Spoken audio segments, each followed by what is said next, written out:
एक तो फिजिक्स जो सब्जेक्ट है सबसे मुश्किल लगता है, ऊपर से पेपर टफ आ गया और ऊपर से हम पढ़े भी कम थे। तो भाई साहब उसका जो रिजल्ट रहा वो रहा बहुत सारे बच्चों की फिजिक्स के अंदर आई है कंपार्टमेंट। तो अभी यार कंपार्टमेंट अगर आ गई है तो अब आप लोगों को किस तरीके से पढ़ना चाहिए? मीन्स अगर कंपार्टमेंट आ गई है तो कहीं न कहीं अब इस कंपार्टमेंट एग्ज़ाम को पास तो करना पड़ेगा। तो अगले 30 दिनों में आप फिजिक्स कंपार्टमेंट एग्ज़ाम को कैसे फोड़ सकते हो? कैसे आप लोग पढ़ सकते हो? मीन्स एक प्रैक्टिकल वे और एक रियलिस्टिक प्लान हम यहाँ पे डिस्कस करने वाले हैं बेटा जी। तो इस वीडियो को पूरा ज़रूर देख लेना, वीडियो चाहे 5 मिनट, 6 मिनट, 10 मिनट कितनी भी देर का हो, बट हर एक चीज़ यहाँ पे जेन्युइन बताई जाएगी। तो इस वीडियो को पूरा ज़रूर देख लेना बेटा जी। और ये लास्ट मौका है, इसके बाद मौका नहीं मिलेगा। तो इसी मौके में ही भाई क्लियर कर दो अपनी फिजिक्स को। हाँ, मैं मानता हूँ कि चलो भई फिजिक्स का एग्ज़ाम टफ आ रहा है, पिछले 2-3 साल से फिजिक्स अपने आप में मुश्किल है, बट जब पढ़ोगे नहीं तो कैसे होगा? इतना भी नहीं है कि भई अगर पढ़ेंगे तो पास नहीं होंगे, अगर अच्छे से पढ़ जाओगे तो 101% पास तो आराम से हो जाओगे। ओके बेटा? और इवन ज़्यादा अच्छे नंबर भी ला सकते हो, कहीं न कहीं आप 35 प्लस 40 तक भी पहुँच सकते हो। बट वो डिपेंड करेगा कि आपने कितना पहले पढ़ा हुआ है, आप ज़ीरो पे हैं या आधा सिलेबस कर रखा है, सब चीज़ें। तो आज इस वीडियो में फिजिक्स कंपार्टमेंट एग्ज़ाम को मतलब कैसे फोड़ा जा सकता है उसके ऊपर हम डिस्कशन करने वाले हैं। सबसे पहले आपको टेलीग्राम चैनल है सुनील जांगड़ा सर के नाम से, इसको ज्वाइन कर लेना है। क्यों ज्वाइन करना है? ध्यान से सुनिएगा बेटा। इस टेलीग्राम में आप लोगों को सारे के सारे नोट्स मिलते हैं बेटा जी, ठीक है? सारे के सारे जो इम्पोर्टेंट पीडीएफ है वो मिलते हैं और जो नोट्स हैं बेटा जी वो शॉर्ट नोट्स, 1 पेजेस नोट्स, ठीक है? 1 पेजेस नोट्स वो सब यहाँ पे मिलते हैं। इवन जो मेरी लाइव क्लासेस होती हैं, है ना? जो कि फ्री होती हैं, उनके लिंक भी आप लोगों को यहाँ पे मिलते हैं। और अगले 30-40 दिन जो आप लोगों के पास है, इनमें से कोई दिन वेस्ट ना हो भई अपना कंटेंट ढूँढने के लिए और कहाँ से पढूँ, रिसोर्सेज़ चेक करने के लिए ना, टाइम वेस्ट ना करें, तो इसलिए टेलीग्राम चैनल को जॉइन कर लो। मोस्ट एक्टिव टेलीग्राम चैनल है क्लास 12th के लिए, इवन क्लास 11th फिजिक्स के लिए भी। सारा कंटेंट यहाँ पे पोस्ट हो जाता है भाई टाइम टू टाइम। ठीक है बेटा? तो इसको जॉइन कर लेना। अभी अगर हम देखें, देखो बेटा, तो एग्ज़ाम आपका जुलाई में होगा, ठीक है? अभी आपके पास जून पड़ा है और अभी आज 27 हो चुकी है, मतलब 27 मई है ना? तो 4 दिन ये हैं और आपके पास फिर जून है 30 दिन, ठीक है? और फिर जुलाई में एग्ज़ाम। अब जुलाई में ये नहीं पता कि यार पहले हफ्ते में एग्ज़ाम होगा, वैसे तो 15 जुलाई तक एग्ज़ाम अ, होता है कई बार, मतलब 15, 16, 17 ऐसे चलता है। बट अगर हम जुलाई को अभी छोड़ दें, अभी के लिए छोड़ दें, तो अब हमारे पास जून 4 दिन ही है, तो वही 30-35 दिन हमारे पास बचे हुए हैं, ठीक है? अगर जुलाई में 15 को एग्ज़ाम हो रहा है, तो ठीक है ना, अच्छा टाइम हमें बाद में भी मिल जाएगा, तो उसमें रिवीज़न और ज़्यादा अच्छे से कर लेंगे। तो अभी अगले 30 दिन में क्या करना है? देखो, एग्ज़ाम जुलाई में है, तो आपके पास लिमिटेड टाइम है, तो लिमिटेड टाइम है, इसी लिमिटेड टाइम में आपको कंप्लीट सिलेबस करना है। कंप्लीट सिलेबस करना है। सर, सिलेक्टेड चैप्टर कर लेते हैं ना, पास तो हो जाएँगे। भाई बच्चों के साथ यही चीज़ हुई है। बच्चों ने क्या किया, सिलेक्टेड 3-4 चैप्टर कर लिए, ठीक है? और फिर एग्ज़ाम में सब कुछ आ रहा है और फिर उन्हें दिख रहा है कि यार ये तो आया नहीं जो मैंने तैयारी में करके आया था, तो इसलिए सब कुछ तैयार करो। और उन्होंने सिलेक्टेड जो चैप्टर पढ़े, वो एग्ज़ाम में आएगा या नहीं आएगा वो तुम्हें नहीं पता ना। और दूसरी बात, मान लो तुमने कोई 5 चैप्टर पढ़ लिए या 6 चैप्टर पढ़ लिए, तो उसका सबसे बड़ा कारण ये है कि यार बच्चा सिर्फ़ आधे सिलेबस से पास नहीं हो सकता, उसका सबसे बड़ा कारण ये है कि भई मान लो तुमने 35 नंबर का तैयार कर लिया, तो 35 का 35 थोड़ा तुम लिखाओगे।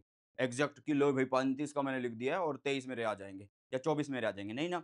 दूसरी बात, यहाँ पे देखो, चैप्टर फर्स्ट और थर्ड मतलब फर्स्ट, सेकंड, थर्ड 16 नंबर के, 4 टू 7 17 मार्क्स के, 8 टू 10 18 मार्क्स के, 11 टू 13 12 मार्क्स के और लास्ट 7 मार्क्स का। तो बच्चों ने क्या किया, एक चैप्टर यहाँ से कर लेता हूँ, यहाँ से 16 नंबर का बन सकता है, ठीक है? यहाँ से कर लेता हूँ, मतलब वो अपने हिसाब से डिस्ट्रीब्यूशन करके चल पड़े कि भाई मान लो ये आपके 4-4 नंबर के बन जाएँगे, 4, 4, 8, 4, 12 या अलग-अलग, मतलब कुछ भी मार्क्स डिस्ट्रीब्यूशन हो सकता है कि 8, 4, 4 ऐसे बना दो, 16 बनाना है ना? तो भई एग्ज़ाम में ऐसा नहीं है, सीबीएसई की तरफ से ये मार्क्स डिस्ट्रीब्यूशन दिया हुआ है, तो इसके अकॉर्डिंग ही हमें करना होगा। मतलब अगर हम ये ब्लॉक कर रहे हैं और इस ब्लॉक में अगर हमने सिर्फ़ 1 चैप्टर कर लिया, तो इसका मतलब ये मत समझना कि 16 नंबर का यहाँ से आ जाएगा। सारे का सारा इसी चैप्टर से आएगा, नहीं। आ सकता है बट कन्फर्म्ड नहीं है। भाई क्या पता इसमें से 10 नंबर का आ जाए, इसमें से 6 नंबर का आ जाए, इसमें से कुछ भी ना आए। तो आपको पूरा ब्लॉक प्रिपेयर करना है। तो इसलिए मैं बोल रहा हूँ कि कंप्लीट सिलेबस करो, और कंप्लीट सिलेबस करोगे, 70 नंबर की तैयारी करोगे, तब कहीं न कहीं जाके तुम लोग 35-36 पे पढ़ रहे होंगे, क्योंकि कम टाइम है, प्रेशर माइंड में है। तो इसलिए आपको पूरा सिलेबस करना है, ठीक है? तो एक बार मार्क्स डिस्ट्रीब्यूशन देख लो बेटा। ये पहले 3 चैप्टर 16 नंबर के, 4 से 7 17 मार्क्स के, 8 टू 10 18 मार्क्स के, 11 टू 13 12 मार्क्स के और लास्ट चैप्टर आपका 7 मार्क का है।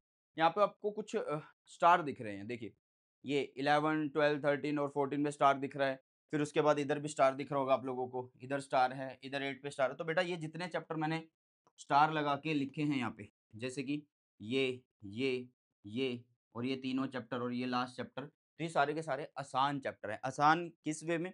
थ्योरी है, ईज़िली समझ में आ जाएगी। अगर क्वेश्चन आता है तो वो उस थ्योरी के ऊपर आएगा, अगर न्यूमेरिकल आता है तो फॉर्मूला बेस्ड आएगा। ठीक है? इससे बढ़िया चीज़ नहीं हो सकती फिज़िक्स के अंदर। डेरिवेशन बहुत कम है, डेरिवेशन बहुत कम है इन चैप्टर्स के अंदर। तो भई आधी फिज़िक्स तो आसान ही है आपके पास, ठीक है? लगभग 6 से 7 चैप्टर आसान हैं, ठीक है? तो ये थोड़ा-सा मोटिवेशन देगा कि हाँ यार चलो सिलेबस इतना तो आसान है, बाकी हमें करना है। अब आ जाते हैं एक रियलिस्टिक प्लान के ऊपर, ठीक है? देखो बहुत सारे बच्चे ऐसे हैं जिन्होंने सिर्फ़ एक बार पढ़ा होगा, है ना? भई अगर एग्ज़ाम दिया अभी लास्ट में तो एक बार उन्होंने पढ़ा होगा कहीं न कहीं, या कुछ ऐसे होंगे जिन्होंने कुछ भी नहीं पढ़ा होगा, मुँह उठा के एग्ज़ाम दे दिया होगा ना, 0 पर होंगे बट अभी सोच रहे होंगे कि यार चलो एक मौका मिल जाए और मैं पास हो जाऊँ। तो भई दोनों के लिए हम प्लान डिस्कस कर लेते हैं। जिन्होंने एक बार पढ़ा है, एक बार सिलेबस पढ़ा है या एक बार क्वेश्चन बस ऊपर-ऊपर से देख लिए थे, जिन्हें प्रैक्टिस नहीं करे थे ना, तो उनको सबसे पहले क्या करना है, टेलीग्राम चल पे यार 1 पेजेज़ नोट्स पड़े हुए हैं। उनको डाउनलोड कर लेना, प्रिंट निकाल लेना, ठीक है? उसके बाद 30 मिनट रिवीजन वीडियोज़ मैंने बना रखी है हर चैप्टर की। आपने पहले पढ़ा है, तो आप 30 मिनट रिवीजन वीडियो से बहुत अच्छे से सारे चैप्टर्स की रिवीजन कर लोगे और लगभग 2 दिन में, क्योंकि 2 दिन नहीं वैसे तो 1 दिन में कर सकते हो, क्योंकि 7 घंटे में पूरी 14 चैप्टर रिवाइज़ करवाए हुए मैंने, ठीक है? ज़ीरो वाले भी क्या यहीं से स्टार्ट करें? हाँ, ज़ीरो वाले भी यहीं से स्टार्ट करें, क्योंकि ज़ीरो वाले को कुछ आता नहीं है, तो उन्हें एक आइडिया लेना है कि यार इस चैप्टर में क्या है, इस चैप्टर में क्या बेसिक रहेगा या फिर क्या-क्या की पॉइंट्स रहेंगे, क्या-क्या फ़ॉर्मूले आते हैं, तो वो सारे आपको यहीं से पता लगेंगे। तो दोनों को सबसे पहले स्टार्ट करना है 30 मिनट रिवीजन वीडियो से, लिंक डिस्क्रिप्शन बॉक्स में। इसके बाद बेटा जी आपको क्या करना है, देखो अभी 30 दिन मैं बोल रहा हूँ, ठीक है? तो इस 30 दिन में आपको मेहनत सबसे ज़्यादा करनी है, मतलब 7-8 घंटे तो यार डेली सेल्फ स्टडी करो। डेली पढ़ो। सेल्फ स्टडी का मतलब ये नहीं है कि अगर तुम मेरी क्लास 2 घंटे लगा रहे हो तो भी फिर अलग से पढ़ोगे। 6 घंटे फिर अलग से पढ़ो, 2 घंटे तो लगा लिए ना, पढ़ लिए मेरे साथ। तो 7 से 8 घंटे मतलब लगाओ यार, अगर ज़्यादा हो सकते हो तो अच्छी बात है, ठीक है? चलो जी। अब इसके बाद क्या करना है, यहाँ पे रिवीज़न हो गई, जिन्होंने एक बार पढ़ा हुआ है, उन्होंने एक बार रिवीज़न कर ली। अब वो आ जाओ डिटेल्ड वन शॉट पे बेटा जी। किस पे आ जाओ? डिटेल्ड वन शॉट पे। अब वो डिटेल्ड वन शॉट को देखेंगे हाई स्पीड पे, 1.5x की स्पीड पे, मतलब नॉर्मल से थोड़ा-सा और ज़्यादा, है ना? ऐसा मैं क्यों बोल रहा हूँ? क्योंकि इन्होंने एक बार पढ़ा हुआ है, यहाँ पे रिवीजन कर लिया, उसके बाद अब ये यहाँ पे आ गए। डिटेल्ड वन शॉट से पूरा चैप्टर आके बैठ जाएगा दिमाग में और उसके बाद फिर हम करेंगे बेटा जी प्रैक्टिस। उसके बाद हम क्या करेंगे बेटा जी? प्रैक्टिस करने वाले हैं और प्रैक्टिस में सबसे ज़्यादा मैं आप लोगों को बोलूँगा पीवाईक्यू, ठीक है? प्लस में एनसीईआरटी के क्वेश्चन। ठीक है? सारे सोल्व्ड एग्ज़ाम्पल भी हो, एक्सरसाइज़ के भी हो, सब कुछ हो। ठीक है? अगर आपको पीवाईक्यू की बुक नहीं है तुम्हारे पास, तो आपके सामने ये रही वो बुक बेटा जी, ओसवाल गुरुकुल की तरफ से आती है। ठीक है? तो इसका लिंक डिस्क्रिप्शन बॉक्स में है। अगर तुम्हें लग रहा है कि तुम्हारा कोई छोटा भाई-बहन है और अभी वो भी 12th में हो गया है, सेम उसके पास भी फिज़िक्स है, तो उसके काम भी आ जाएगी ये बुक। ठीक है? तो इसको खरीद लेना। चलो, अब आ जाते हैं इनके ऊपर आ जाते हैं, इधर वाले के ऊपर, ज़ीरो वाले के ऊपर। तो डिटेल्ड वन शॉट जो है भई वो ज़ीरो वालों को नॉर्मल स्पीड में देखना है। 1 की जो स्पीड होती है उस पे देखना, 1x बोलते हैं ना। इनको नॉर्मल में क्यों देखना? भाई ये 0 पे है ना, यहाँ से तो सिर्फ़ एक आइडिया हो गया इन्हें। अब आइडिया हो गया तो उस चीज़ को धीरे-धीरे समझना भी है। देखो हर एक चैप्टर का जो वन शॉट है बेटा, हर चैप्टर का जो वन शॉट है, 3 से 4 घंटे का है, इससे ज़्यादा का नहीं है। 3 से 4 घंटे का वन शॉट है। नीचे डिस्क्रिप्शन में मैं प्लेलिस्ट का लिंक डाल दूँगा, ठीक है? इतनी देर में आप एक चैप्टर निपटा सकते हैं। बढ़िया थ्योरी, बिल्कुल अच्छे से डिटेल में निपटा सकते हैं, ठीक है? अगर मैं बोल रहा हूँ कि आप लोग 7 घंटे दो 1 दिन में, कितने घंटे दो? 7 से 8 घंटे 1 दिन लगाओ। मतलब हर रोज़ लगाओ 7 से 8 दिन, सॉरी 7 से 8 घंटे 1 दिन में, है ना? तो आपको करना क्या है कि आप 1 दिन थ्योरी पढ़ लो, 1 दिन उसके क्वेश्चन कर लो। जिसको लगता है यार 3 घंटे में चैप्टर हो जाएगा क्या? भाई 7 घंटे लगा तो रहे तू। 1 दिन बोला ना, तो 7 से 8 घंटे 1 दिन में थ्योरी खत्म कर रहे हो उस चैप्टर की। ठीक है? रात को रिवीजन करके सो। नेक्स्ट डे फिर उससे रिलेटेड 7 से 8 घंटे में आप उसके क्वेश्चन निपटा दो। क्वेश्चन कौन से? PYQ, NCERT. एनसीईआरटी क्वेश्चन सारे कर लेना, पीवाईक्यू पिछले 5 साल के कर लेना और जितना हो सके खुद से करो ये वाले क्वेश्चन तो ज़्यादा सही रहेगा बेटा जी।